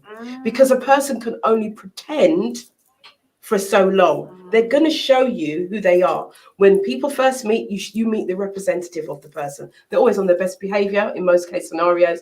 And so Simeon come live with me is two different things. So in terms of when you're in your relationship and you're not hitting the mark and you're not communicating, you're getting to know each other. You're getting to know how each other thinks and what that means. Because you could say, I want to take some time out to fill myself up, but the person hears something completely different because that filling up means something different to them. Yeah, if you're filling up with yourself, you don't care about me. You don't want to know about me. I want to help you fill yourself up. I'm not important right now. I'm not important because you want to fill yourself up. But so what do I do while you're filling yourself up? That does sound right. Do you see what I'm saying? Yeah. So it's about us learning. Right? Yeah, it's about us learning. And this is still a part of self-love. Yeah. Because in order, you have to love yourself, but you have to also love what's the reflection of you as well. If this is the person that you've chosen, then there's a thing called harmony. We used to call it balance, but we know that life doesn't balance because 1 minute you like this and then another minute you like this and like that. So it's about creating the harmony of the scales, because very often that's how scales are. If you watch the scales, if you've got the old school scales, you'll put the weights on it and you'll see it will tip and tip and tip and tip until it settles one way or the other. It's harmony. It's creating that in your relationship. And so you've created harmony with yourself for self-love, but then outside of you with your partner or your significant other, then you have to create that harmony as well. And that takes both of you. That takes understanding. Yeah, and the thing is as well, what came up for me is that you cannot create a harmony with somebody else when you don't have harmony with yourself. Come on now, and like you said, living with me, seeing me and living with me completely different things. When you are not when you're not in a journey of self-love, you are actually just seeing. But when you're in a journey of self-love, you are living with you. So self-love is about getting to know every single dark, little, tiny parts of you. Because once you know that, then you can give the best of you to other people. So when you're going into a relationship and women are like, oh, I want him to show me love. I want him to be romantic. I want him to buy me flowers. You wanted him to do all of these things, but you're not doing that for yourself. Do that for yourself first. And he'll reflect. You'll see, oh, she's buying herself flowers. I used to do that. I used to buy myself flowers. My partner will come and buy me 3 bunches. Like he wants to give me more than what I have. So it's about getting to know what you like and everything about you. You've got to learn to live with yourself. And many people don't want to live with themselves. That's very true. They're happy to just see the outside. Many people. Can I just say something to that? Relationship with themselves. Absolutely. Yeah, I mean, for me, it's about being honest, open, and trustworthy. So when you've hit that, when you're on your journey of self-love, when you have healed and replenished yourself, so to speak, then it's a case of, you then sort of like diverse that love, you share that love with your significant other. But in order for you to be on a balance together, it really has to be about the honesty, the openness, and the trustworthiness as well. You have to be on the same page. But at the same time, it's important that you give each other time out. Yeah. And I know I've mentioned that before on the shows where, it's important that your man has his time out so that he can have that time to just balance himself as well. Whether he's stressed with work or, anything, it could be financial things and he's not maybe discussing that at that time. But either which way, whatever the problem is, it's important that you both have time out So rather than me saying, you're right, hon, is everything all right? I'll just say, you ain't in a good place today, are you, love? Okay. I said, would you like a cup of tea? All right, then you want coffee instead then. And I say, you don't want that? All right. Anyway, do what you need to do and I'll come find you. Yeah. You just have a little time out for yourself and I'll make sure dinner's cooked and everything's done. By then, when you know what they're saying, it once the man have a good food now, have a good when in belly full, everything nice. Everything is everything, isn't it? Everything is back to normal. So Yeah. it's just about knowing what your man likes. And it's about him knowing what you like. It's partnership. Yeah. And you're just on a level. And and most important, it's about being friends. Yeah. You know, and that is how you can have a beautiful relation. You can have beautiful relationships. You can have relaxed conversations. You can have fun. You can have jokes. You should be able to have all those things through being honest, open, and trustworthy. Because once you're trustworthy, your partner will open up to you. Then you show He will yourself tell approved, you everything Mm. to the point that you know everything. If he don't come home a certain time, oh, I know where he is. It's all good. Yeah.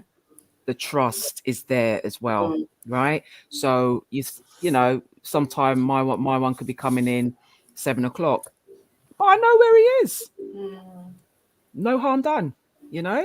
And then when he come in, he'll be tired and whatever. I said, don't worry, big man. Just just sit there. So I have my way where how I communicate with him, so that he doesn't feel that I'm making him feel what do you call it, underneath. You know, we say underneath the matter, whatever that is underneath me or anything. I have that respect, so I know how I can communicate with him.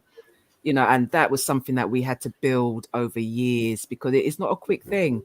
You know, for you got to me, build that.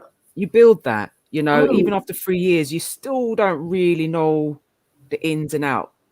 It still takes time. You might know something more than you did the year before, but it's when you get to like the double figures now, that's when you start to really understand each other and really know what it is your partner likes and appreciates, and you work with that and you both work with that, you know. So yeah, communication Absolutely. again. You evolve, you know. Yeah. You got to remember that you're constantly evolving, you know, and growing together. You know, I was just thinking about those who are not in relationships in terms of how they view self-love and what their relationship.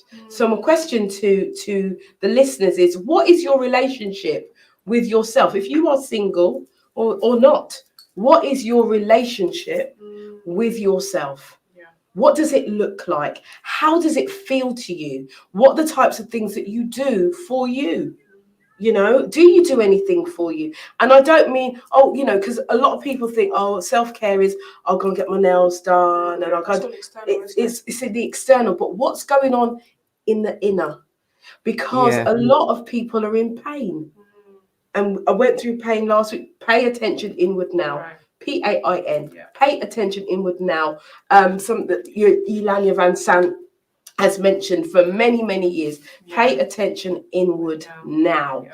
So what is the relationship that you have? And you know what? I want to challenge you tonight to get a piece of paper and start writing it down. What is your relationship with yourself really like? Is it joyous? Is it happy? You know, you know, are you know, happy with you? Because when you are happy with you, it shows, and that becomes a magnet, and it attracts people to you.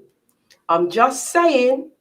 I'm saying, if you want, ladies, if you want a man, okay, and you want men to come to you and be attracted to you, you got to look within. Because when you are happy within and when you are self-assured and you actually understand your worthiness, that's what attracts the man to you. It's not the makeup, it's not it might be the little sharp dress, maybe the batty ride or whatever you might be wearing, but that's not going to last long. Theo's shaking his head. It's not going, it doesn't have no longevity. Exactly. Because more is wanted. The real Aisha Peters says, goddesses are thriving with our self-love, and we want our kings to step up. Boom. And I just feel like I wish I brought the golden mic, because That was a mic drop. I think that's a mic drop right Thank there. you, Aisha. That was a mic drop. Yeah, we want our kings to step up. Actually, just start with some personal development. Don't start by talking to your partner, blah, blah. Go into a seminar. Go and sit down. Go and hear about. Come to the retreat. Well, this is it. That's it. Come to the retreat. That's the beginning of the rest of your life. That's the beginning of the change for the rest of your life. Just think about that.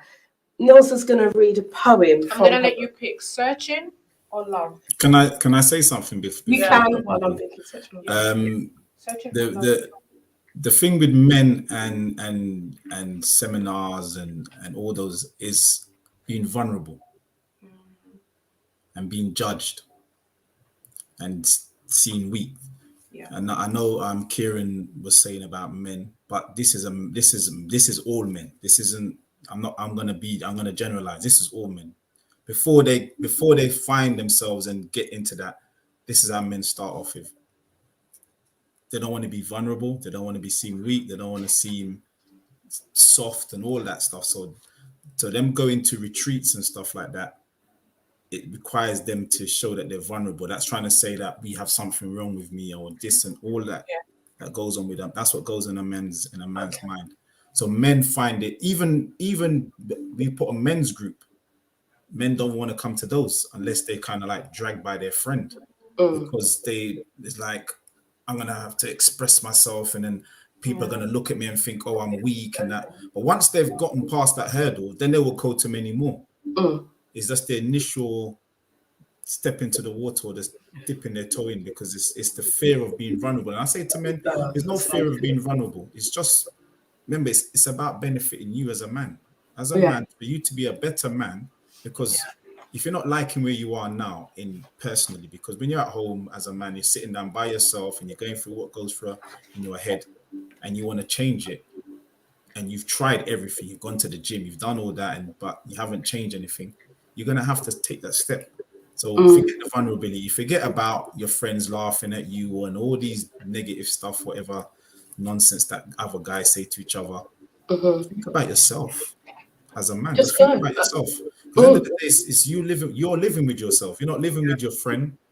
That's right. You're living with yourself. You got to live with all those thoughts all day, every day. You know, I could be better. My confidence is low. And if I just did this. So if it means coming to the retreat, if it means going to a men's group, do it. Because it will only benefit you. Empower yourself. What have you got to lose? Yeah, we don't know. Absolutely love that, Thea. Absolutely love that. Absolutely love that. Thank you. I think that for men, you know, what I would say to the men listening now, if you feel, if Theo, what Theo has said has felt like he stepped on your corn toe, right? If it feels like Hope that, I have. Corn toe. because he has. Hope I have. Because he has, that's right. And what I want to say to you is it's not to worry about what people might say, because you don't know what they might say. What I will say to you is that you've been doing the same thing all your life. Expecting a different result. Insanity. Right. And so I'm asking you, are you insane? Because if you expect to do the same thing that's offered you the same result all of this time to suddenly, all of a sudden, give you a different result, then you, my friend, are insane. So what I'm going to offer you is an olive branch.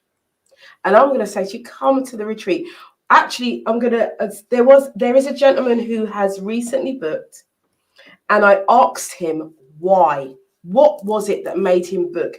And he said he wants to meet somebody who is like-minded, and he feels that he's gone here, he's gone there, he's done lots of different things, and none of that has worked. So he's ready to have a different experience, and the R retreat will be a different experience, and that's all I can say. But like with anything, what you put in is what you will take out. So this is on you. So men, if you are out there and you're not coming to the R retreat because you're scared of what people may say, your friends may say, or you're even scared of what you will think about yourself. Let's be honest, But because then you've got like internet dating, what's it called? Speed dating. You go to them things and do speed dating and go to bars and you come out with nothing. You So come out you're with gonna nothing. come out with so much more. yeah, Like, absolutely. why wouldn't you? So do that. Do that.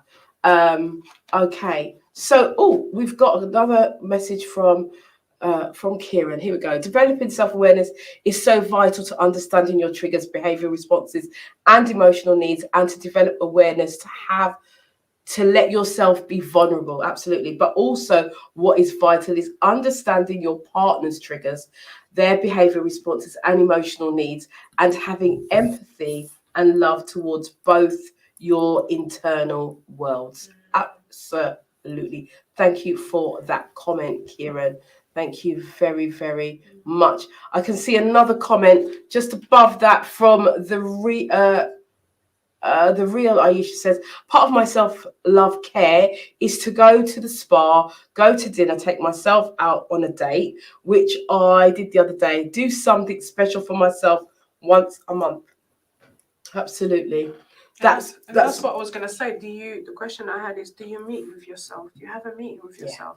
I have a meeting with myself every morning when I wake up. Praying, meditation, my journaling. I spend like 3 or 4 hours in the morning before I'm ready for my clients. You don't have to spend that much time. But lately I've been waking up at like 5 o'clock in the morning. I start my day then, and it's amazing for me.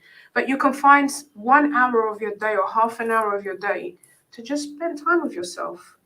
That's where the mirror comes in for me. Right. Mirror work. I call it mirror play. Yeah, because you did say that, a mirror play. I often every day have a conversation with Yvonne Michelle in the mirror. And I talk to Yvonne Michelle like she is one of my clients. And I shower her with so much love. And I'm ready for my day. And that's how I'm able to give and give and give and give and give and give. And my cup still remains full because I make sure I give to myself. I give myself what I need first. And then I give to the rest. So, Neusa, you're going to read a poem? I'm going to read a poem. So I gave Yvonne Michelle 2 choices, searching or love. But searching was actually the right one, especially when you mention pain, right? So this is from my book. In search of freedom, you'll never find. In search of happiness to fulfill you inside. In search of better health to feel better now. In search of a quick fix. Stop right here. Rewind. What's wrong with you? Your inner voice shouts. Look around. How many times do you look externally, comparing yourself to someone you physically admire, jealously wishing you look like them, yet know nothing about who they are, what they do, what they hide behind the mask, the perfect body, fake smile, or even fake words? Look within, not without. Your eyes perceive what you lack. Start looking forward. Stop going back. Begin to ask yourself, how can I be free? What brings me happiness? What do I need to focus on to feel better?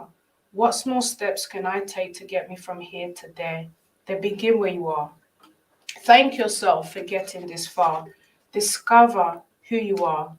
Be still and hear your higher voice, your higher spirit, the goddess within. Speak into existence. Be grateful for your persistence. Be silent. Hear the voice of your subconscious. It has power to inspire you or destroy you. You are the creator of your life, the conductor of your destiny. God gave you a spirit of a sound mind, a voice to speak out loud, the body with incredible abilities. As you think of, so shall you become. You have the power to connect with your inner goddess and become one. What you seek, you already have. What you act upon, you already are. What you speak, you have become. The search is already here, mindfully. Visualize your life and how you have arrived at this destination isn't by coincidence or accident or anyone's fault but your own. End the struggle, cut the blame. Say hello to the life you desire. Choose through your words. You have the power to end the pain. Wow. That's beautiful. Beautiful. That is absolutely fantastic. Beautiful, heartfelt, to the point, and you cannot say that you didn't understand that. Right. So thank you for that, Neusa. And that is taken from Soul of Woman, A Journey to Self-Love. For anyone who's Portuguese here, it's coming out in a Portuguese version at the end of this month. So it's available on Amazon and on my website. So I'll give you those details. Yeah, if you tell us what your website is, then our technician will just quickly type that up for you.